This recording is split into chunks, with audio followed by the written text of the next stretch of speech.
Assalomu alaykum, xayrli kun go'zal muslimalarim. Bugun sizlar bilan yana bir bor g'oyibona diydorlashib turganimdan juda ham xursandman. Bugun sizlar uchun yana ham juda ham qimmatli, hammaning og'riqli nuqtasi bo'lgan yelka vitichkasining oraliq masofasi, kengligi haqida dars o'tamiz. Har bir klient uchun, har bir klientni o'zini ko'krak balandligidan kelib chiqqan holda ko'krak vitichkasi kengligini hisoblab chiqarib, juda ham to'g'ri o'lchov, to'g'ri hisob kitoblar bilan andoza yasashni o'rganamiz. Demak, u uchun bizga asos andozalarimiz kerak bo'ladi. Hamma o'zini asos andozasidan foydalanishi mumkin. Andozada ishlamaydigan qizlarimiz primoy ko'ylak tikkanda doimiy bel kengligi, bo'ksak kengligi va ko'krak kengligini hamma ishlatadi. Mana shu holatdan kelib chiqib o'zlari yasashlari mumkin, tayyorlashlari mumkin. Bemalol to'g'ri chiqadi qizlar. Demak, orqamiz uchun kurak vitichkalari bo'ladi, bel vitichka hammasi tayyor. Bizga bu asos kerak emas. Men har doim ta'kidlaganimdek, bizning o'quv markazimizda, bizning atelyemizda, Gulnoz ateliye, Gulnoz schoollarda faqatgina Millersi metodikasi bo'yicha asos andozadan foydalanamiz. Demak, boshladik. Bizga pastki qismlari tayyor holatdagi andoza kerak bo'ladi va undan birinchi o'lchovlar haqida gaplashib olamiz. Qanaqa o'lchovlar kerakligini yaxshilab yozib sizlar bilan kelishib olamiz. Boshladik. Bizga birinchi bo'lib ko'krak aylanasi kerak bo'ladi. Ko'krak aylanasini har doim hamma tikuvchilar o'lchaydigan, ko'krakning eng baland joyi, qo'ltiq osti va orqa kengliklarini aylantirib o'lchagan o'lchovimiz kerak bo'ladi. Ya'ni ko'krak aylanasi 1 deb belgilab olamiz. Meni klientimda ko'krak aylanasi 104 chiqdi, baland joyi. Endi ko'krak aylanasi ikkinchi o'lchovi bu qanday o'lchanadi? Ko'kragimiz mana bu ko'rinib turibdi, baland tochkasi va ko'krak tugagan joy bo'ladi hammada. Santimetr lentasini orqadan aylantirib o'tib, qo'ltiq osti va ko'krakni tugagan yuqori qismidan aylantirib o'lchagan joyimiz ko'krak aylanasining ikkinchi o'lchovi hisoblanadi. Men ham xuddi shunday qilib klientimni o'lchab oldim va buni yozaman. Menda 97 chiqdi. Men 96 qilib oldim buni. Va bularni ikkiga bo'laman. Ya'ni ko'krak aylanasining yarmi kerak bo'ladi menga. 52 va 48. Demak, men 52 dan 48 ni ayirib tashlaganimda 4 sm chiqdi. Bu nima? Ko'kragimizni katta joyi mana bu ko'krak tugagan joyga nisbatan 4 sm katta ekan. Baland ekan. Mana shuni hisoblab chiqarib oldik. Endi bizga keyingi o'lchovlarimiz ko'krak markazi oralig'i kerak bo'ladi. Meni klientimda orasi deb yozib olaman. 20 sm chiqdi. Buni 2 dan biri 10 sm deb olaman. Keyingi o'lchamimiz esa mana bu ko'krakni yuqori qismini o'lchaganimizda santimetr mana shu joyda turgan holatda hozir mana shu yerga santimetr lentasi turgan holatida mana bu lineykani shu yerga qo'yamizda. O'zingizlar lineykalar ko'krakning eng baland joygacha bo'lgan masofani o'lchab olasizlar. Bu ham individual, ya'ni har bir mijozda o'ziga xos bo'ladi o'lchovi. Meni mijozimda 11 sm chiqdi. Sizning mijozingiz ko'kragi kattaroq bo'lsa 12, 13 chiqishi mumkin. Ko'kragi kichikroq bo'lsa 9, 8 gacha chiqishi mumkin. Demak, bu yerga yozib olaman. Meniki 11 sm chiqdi. Keyingi o'lchovimiz bizga vitichka uzunligi, ya'ni ko'krak balandligi.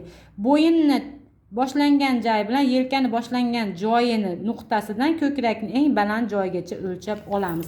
Menda ko'krak balandligi qisqarib turib yozamiz. 30 sm chiqdi. Endi keyingi o'lchovimiz oldi kengligi kerak bo'ladi bizga. Ya'ni qo'lning tanadan ajragan joyi bilan bu tarafigacha bo'lgan o'lchov kerak bo'ladi. Menda chiqdi. Biz oldi kengligi deb yozib olamiz.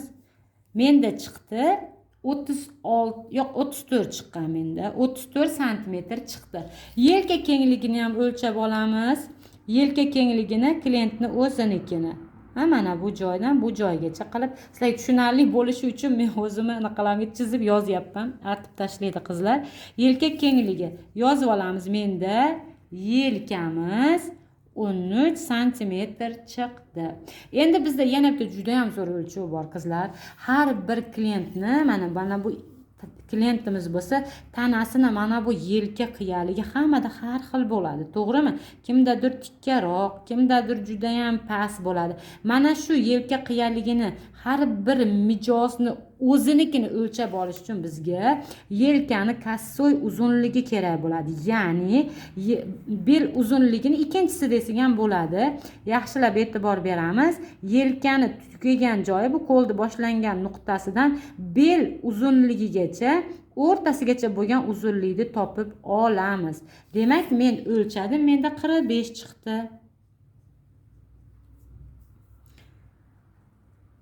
Bel kassoy balandligi desak ham bo'ladi. Xohlagan nimalarda yozinglar. Biz bel uzunligi deb turib birinchisi, ikkinchisi deb yozib ketamiz. Demak, bizga mana shu o'lchovlar kerak bo'ladi.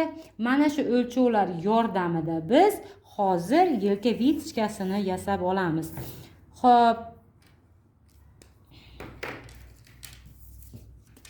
Mana buni rasmga olib yoki yozib olsizlar, bank klientinglar o'lchab, mana shu klientinglar o'zini o'lchov bo'yicha qilasizlar. Endi men tayyor shablondan foydalanaman. Sizlarga ko'rinish uchun kichkina andozachalarimdan foydalanaman. Buni ko'kragini qismigacha, proyma boshlanadigan joyigacha va bu yog'ini umumiy uzunligigacha tayyorlab olishimiz mumkin. Bu yog' oldi ochilishlari va oldi bel balandligigacha o'lchab olamiz va bel vitichkalarini ham tayyor qilib olishimiz mumkin. Chunki bel vitichkalari ham tayyor bo'ladi. Bel chizig'ini topib olamiz. Bo'ksa chizig'ini topib olamiz. Bel vitichkasini chizib olamiz. Voy, pastga tushib ketdim, mayli. Chiqisi yo'q. Demak, bu yog'i tayyor. Endi biz birinchi qiladigan ishimiz ko'krak chizig'ini ham chizib olamiz. Proyma chizig'i desak ham bo'ladi. Birinchi qiladigan o'lchovimiz vitichka uzunligini topib olamiz. Ya'ni ko'krak balandligini topib olamiz. Biz klientdan qanday o'lchagan bo'lsak, andozi ham xuddi shunaqa qilib o'lchaymiz. Klientni bu yeridan bu yergacha qildikmi, biz ham xuddi shunaqa. Avval ko'krak oralig'ini o'lchab olamiz. Ya'ni bizda ko'krak oralig'i 20 cm, 2 dan 1 10 cm edi. Mana shu 10 cm ni topib olamiz va mana shu yerdan boshlab 30 cm ni topib olamiz. Mana 30 cm tushgan joyimiz ham 10 cm chiqishi kerak.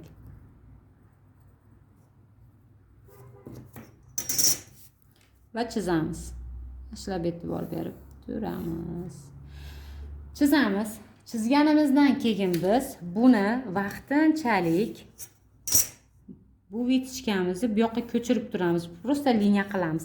Endi bizga ko'krakni tugagan joyini o'lchovi kerak. Bu yerdagi qizlar. Mana bu ko'krakning eng markazidan ko'krak tugagan joy. Menda 11 chiqqan. Mana shu ko'krakning uchidan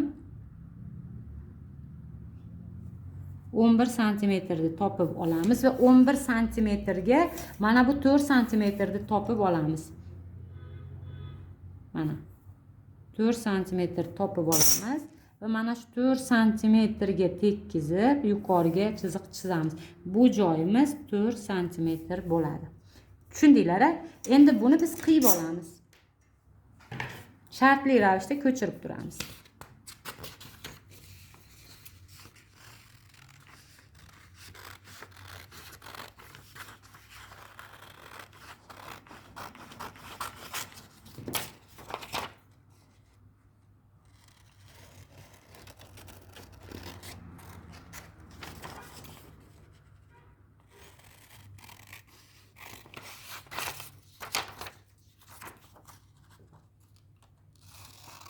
Nima uchun qiyishimiz kerak? Biz yeng o'mizlarini tayyorlab olishimiz uchun qiyib turishimiz kerak vaqtinchalikka. Mana buni kesamiz va bu yoqqa ko'chirib olamiz. Buni olib turamiz. kley surtamiz. Kleyim ham kechirasizlar, issiqda chiqib ketibdi. Xo'p. Mayli. Demak, mana buni ko'krak markaziga 11 santimetrimizga joylab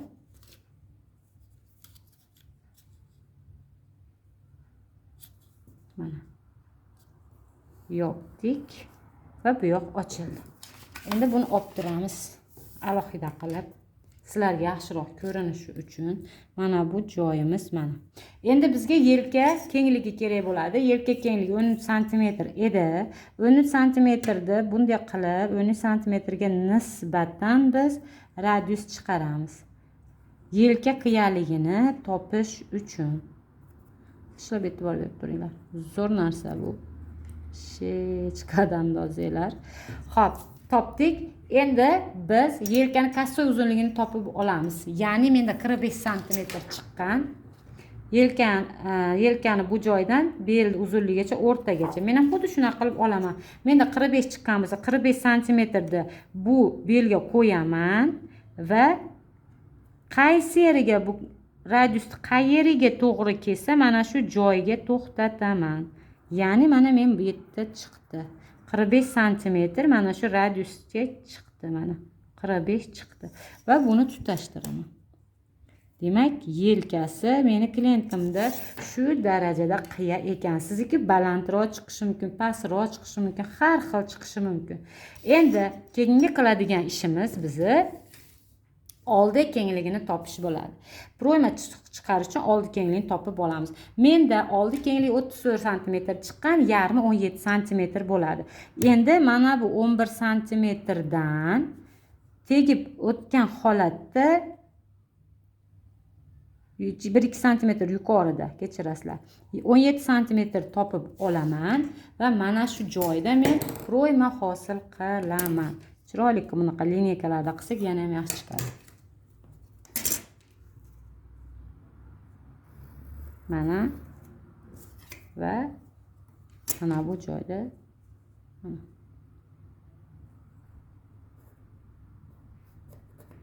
mana proyma bo'ldi. Mana bu yerda yana ham yotkizamiz.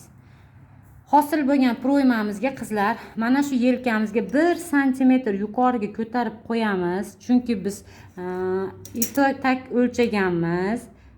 Qonun qoidasi bo'yicha 1 sm yuqoriga ko'tarib qo'yamiz va bu oldi kengligi ham 0,5 sm qo'shimcha qilib qo'yamiz. Yuqoriga ko'tarilgan 1 sm dan aylantirib, chiroyli qilib chiqaramiz. Endi buni ditichkani qaytib joyiga ko'chirib qo'yamiz. Mana bir ko'targan joyimizdan proymadan yaxshilab mana. Endi shu yerda yelkadan 4 sm topib bitishgan o'rnini o'zgartirib qo'yamiz.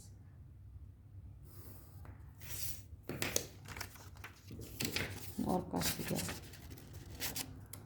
buni tayyorlab olaman. Buni kesaman. Hozir ko'rasizlar.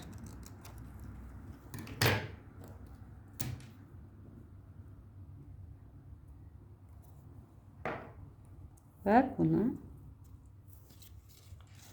uzr. Mana yopdim va buni ochdim. Mana qizlar, oshiqcha qog'ozlar qilib tashlayman. Bu oshiqcha va bu ichkaridagi oshiqcha.